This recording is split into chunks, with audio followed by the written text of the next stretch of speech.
女人第一次应聘保姆，可刚一坐下，裙子竟不慎裂开。于是为了避免尴尬，她只好急忙脱下外套系在了自己的腰间。而就在她庆幸未被女主人发觉时，其丈夫走了出来，还热也都被女主人看在了眼里。于是她毅然决定留下这个看似朴实的女孩。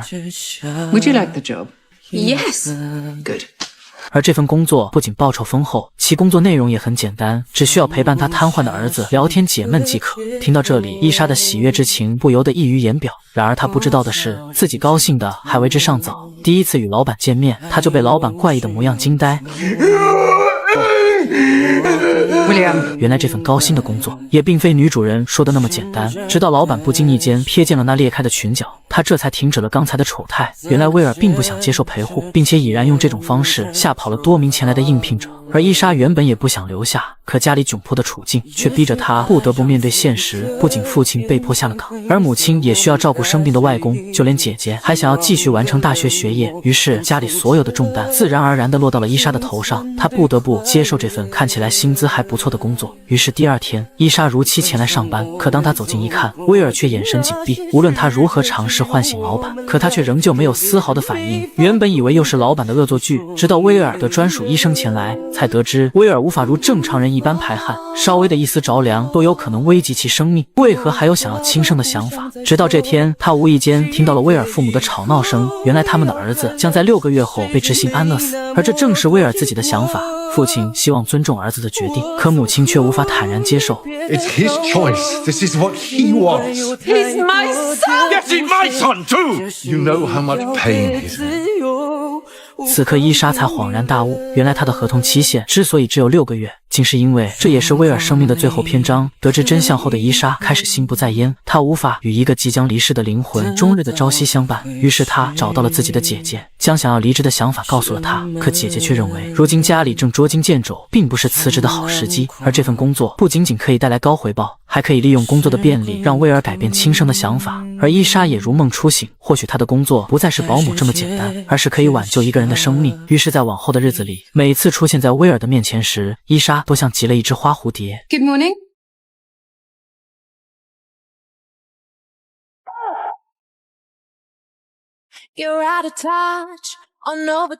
她希望用自己的快乐改变老板想要轻生的想法，却激发了威尔脆弱的自尊心。 Thinking how awful it must be to have lived like that and ended up like this. The rest are in the drawer if you'd like to snoop around further.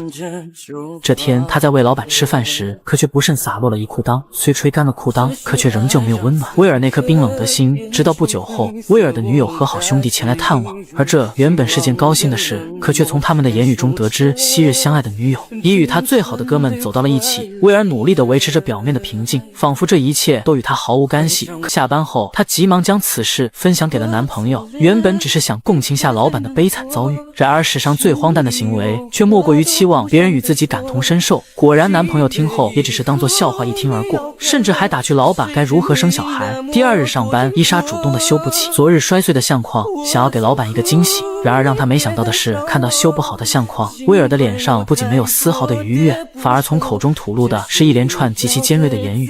You don't have to be an arse. Your friends got the shitty treatment, fine, they deserved it. I'm just trying to do my job as best I can. Or what if I said I didn't want you here? I'm employed by your mother, so unless she says she doesn't want me here anymore, I'm staying, care about you, or particularly enjoy your company, because I need the money.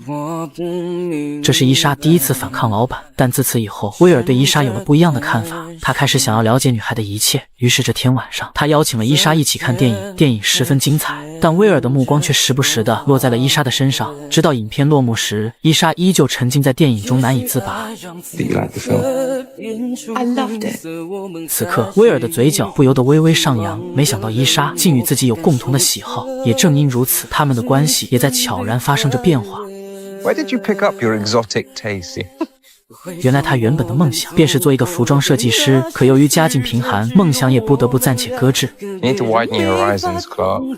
You only get one life. 而伊莎深知从小富裕的威尔无法理解为了生存而放弃梦想的无奈，于是只好随意地敷衍了过去。伊莎不再如往常般小心谨慎，威尔也开始露出久违的笑容，而这一切也都被母亲看在了眼里。或许这个女孩真的可以拯救儿子的命运，就连医生都说道，伊莎是第一个让老板展露多次笑颜的人。然而他不知道的是，老板的身体并不乐观，并且随着天气愈发的寒冷，威尔再次着了凉。于是这一晚，伊莎没有回家，而是特意留了下来照顾生病的老板。空闲之余，他翻看了老板曾经的视频，这里记录着他往年的风采。那时的他仿佛有一股用不完的活力，几乎每一项运动上都能看到他的身影。可因为一辆疾驶而来的摩托车将他与这一切无情地分开，也成了他再也无法触及的伤痛。You'll be at home. You're stuck with me. 于是伊莎唱起了小时候母亲唱给她的儿歌。I will live in a funky land. So I like it. 因为五音不全，逗得威尔开心不已。这一晚，他们各自讲了许多曾经的快乐与糗事。伊莎说道，小时候妈妈给她买了一条大黄蜂裤袜，她那时候每天都舍不得脱下，只是可惜现在再也买不到了。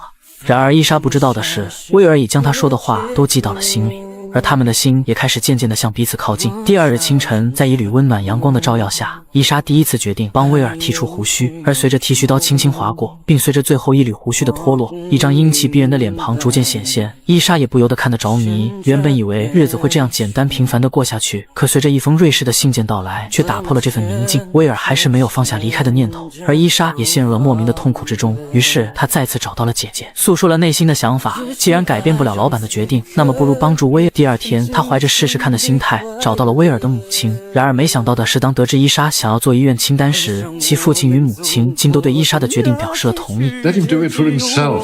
Will needs to be allowed to feel like a man. 紧接着，伊莎便时常穿越在图书馆，学习着一些残疾人旅游的经验。这一次，她不仅希望可以帮威尔完成愿望，更有着自己的小心思。她相信旅行会是一趟心灵间的洗礼，或许也是改变威尔想法的最后一次机会。很快，他们便踏上了出发的旅程。可刚一下车，轮胎就不慎陷入到了泥里。无论他和医生如何推动，轮椅都行走得十分艰难。此时，那无语的表情已挂在了老板的脸上，可伊莎却丝毫没有发觉，甚至开始大声求援。然而，这也让本就自尊心强的威尔显得更加难堪。就这样，在众人的帮助下，威尔终于从泥地里推了出来。可这样的特殊优待却是以前的威尔嗤之以鼻的。随后，他们来到了马场。伊莎认为3号马必定会赢，可威尔却不这么认为。而当等到比赛开始时，伊莎所压住的3号马却是最后一个缓慢地走出来。此刻，对威尔那精准的判断，伊莎也不得不服。紧接着到了享用午餐的时间，却没想到这里的餐厅禁止接待顶级会员，于是伊莎只好好言恳求服务员，破例让他们留下用餐。可谁知服务员的尾巴翘上了天，不仅不卖会员，竟还让他们去路边小摊。Oh, come all this way. I think Will wants to go home. 无奈之下，伊莎只好甩下狠话离开，而这也让威尔丢尽了脸面。可他却并没有丝毫的反感。于是第二次出行，伊莎投其所好，拿出了一张音乐会的门票，并且为了参加晚会，伊莎也盛装的打扮了一番。而她的美貌也让威尔不由得眼前一亮。可就在等待演出的同时，威尔的脖子不慎被标签卡住，而伊莎不顾众人异样的目光，竟直接尝试用牙咬掉标签。Got it. We'd just be grateful it wasn't in your trousers. 随着音乐的响起，伊莎不由得沉浸其中。这是她第一次参加如此盛大的音乐会，而威尔的目光却依旧不忘飘向身旁的伊莎。待到音乐会结束，威尔久久不愿下车。I don't want to go in yet. Just want to be a man.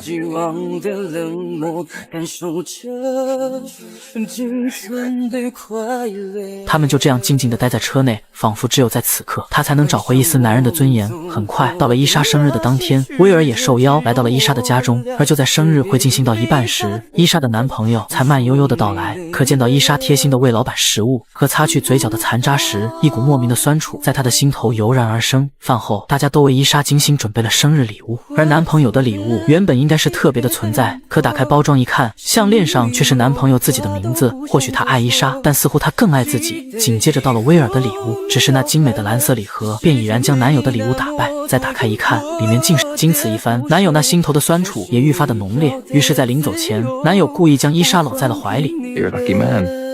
She certainly gives a good bed bath. 而威尔的故意使坏也成功的让男友心怀芥蒂。第二天，威尔收到了一封信件，正是前女友的结婚喜帖。而在参加婚礼的前一天，他们来到了一座古堡，这里曾是他小时候最喜欢的地方，也是他与前女友初次相遇的地点。 Oh, I think this would still be my favorite spot. That's because you haven't been anywhere. Oh, so where's better than this then? Paris. So let's go. We could get on the Eurostar right now. I don't want those memories erased by the struggle to fit behind the table.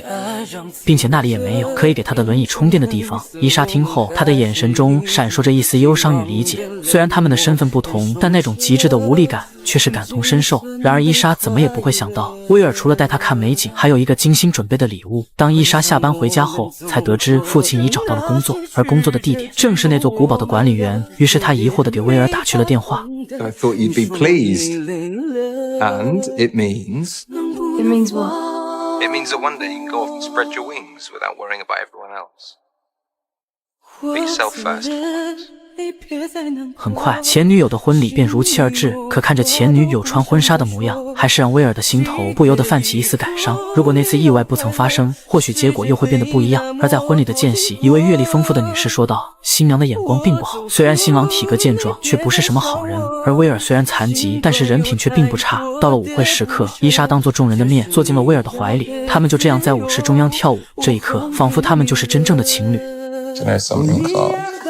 You are pretty much the only thing that makes me want to get up in the morning. Anywhere in the world, just you and me. What do you say? Okay. 原本以为明日起床便可以按照约定前去旅行，可第二天醒来，威尔却因为着凉感染了肺炎。因为特殊的身体状况，一项轻微的感染都有可能会变得异常的严重。他轻声地呼唤威尔，可威尔却似乎无力回应。这时的伊莎才意识到，威尔的身体似乎真的很脆弱，就连照顾了他2年的医生都说道，他这2年内光肺炎就发作了4次，还会经常梦到自己在跑步或者滑雪，可醒来又会再一次受到打击。所有人都希望他活下去。I can't judge what he wants to do. That's his choice. But that was before. I want him to live, but only if he wants to live.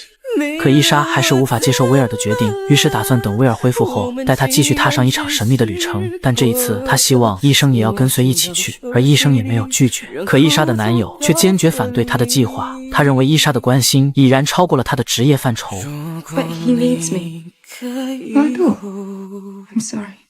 而男友似乎也明白了什么，但即便相处了7年，可真正给予伊莎的关心却是少之又少。很快，他们便踏上了出发的旅途，来到了美丽的夏威夷。自己6个月的合同即将到期，他希望这个轻松愉悦的环境可以改变威尔最后的想法。陪护医生负责体验所有的项目，而伊莎就陪在威尔的身边，一起吹着轻柔的海风，一起沐浴在温暖的阳光下。夜晚，天空突然下起了瓢泼大雨，可威尔却不想关掉门窗。此刻，他无比珍惜大自然的每一分每一秒。紧接着，伊莎想要帮威尔整理好被褥，再回房间，可威尔却希望伊莎留下来。尽管屋外风雨交加，电闪雷鸣，然而屋内那份潜藏的爱意却早已悄然升温。第二天，在威尔的建议下，伊莎第一次尝试潜水。然而让伊莎没想到的是，潜水竟是如此美妙的体验。而这一次的旅行，与其说是伊莎带威尔散心，却不如说是威尔想陪着伊莎见识更宽广的世界。快乐的日子总是那么短暂。很快便到了晚上，伊莎在海边翩翩起舞，可那笨拙的舞姿却逗得威尔开心不已。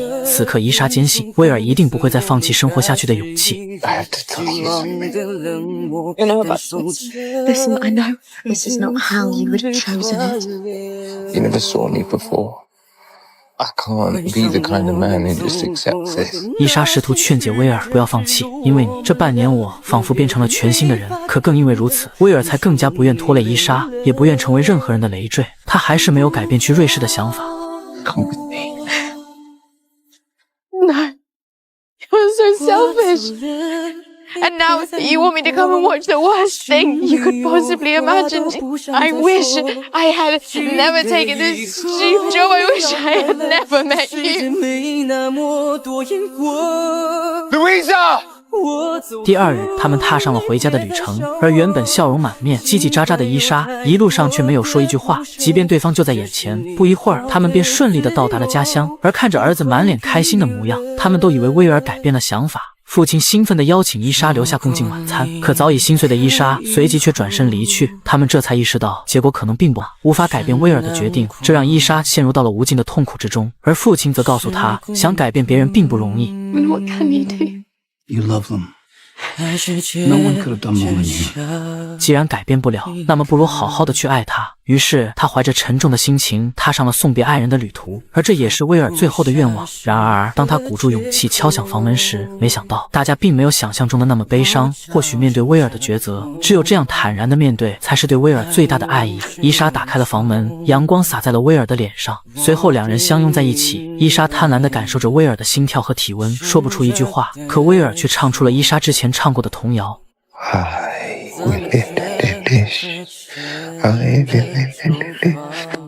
因为他早已将伊莎的一切都记在了自己的心里，对他来说，或许只有这样才是爱他们和爱自己最好的方式。转眼春去秋来，而那片最为嫩绿的树叶，在经过了时间的洗礼后，也终将由绿变黄，最后随风飘落，如同威尔一样。而伊莎也带着威尔的梦想，来到了他曾向往的巴黎。在这里，他收到了那封威尔留给他的遗书。Here it is. When you get back home, Michael Lawler will give you access to a bank account that contains enough to give you a new beginning.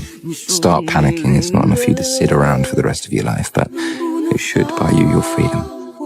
Live boldly, Clark. Push yourself.